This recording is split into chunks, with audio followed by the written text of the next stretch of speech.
Well, one of the most fundamental, like the basic anarchist principle is people should have a say in the things that affect them, right? That their voice should be heard and it should be counted equal to everyone else's. You know, this is the basic idea behind direct democracy.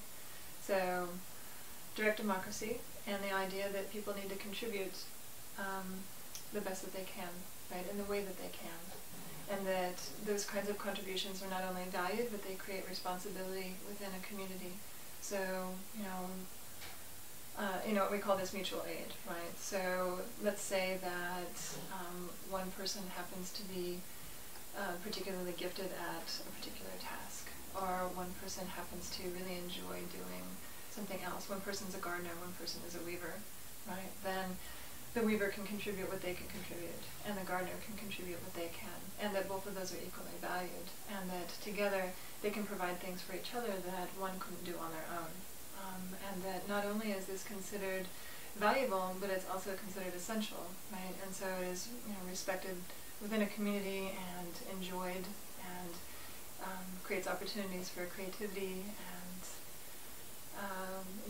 it's very simple, really. This idea that rather than having to work against each other, we're driven by cooperation instead.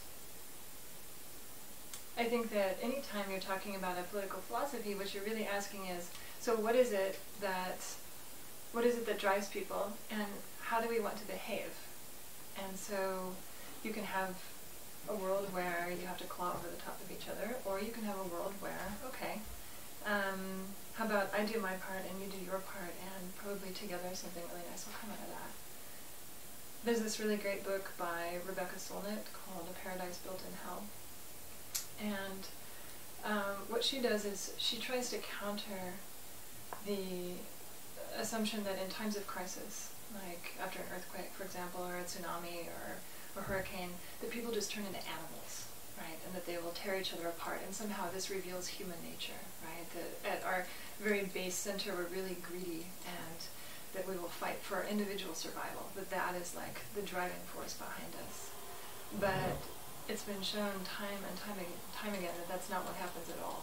That in fact, in times of deepest crisis, if this is the kind of moment that reveals who we really are, who we are is people that need each other, and that will do anything to keep each other afloat. So in these times of really deep crisis, what happens is that suddenly, instead of stomping over someone to grab the last piece of bread, people are much more likely to look to the people in the house next to theirs, or to the old woman down the street, and take the one piece of bread that they were able to find and divide it among the three. Because they understand that suddenly the community is the only thing that's keeping them together. And I think that's really important. I think that is how we really survive. I think that is who we are. Fundamentally, we want to be together, and we want to be healthy and happy together.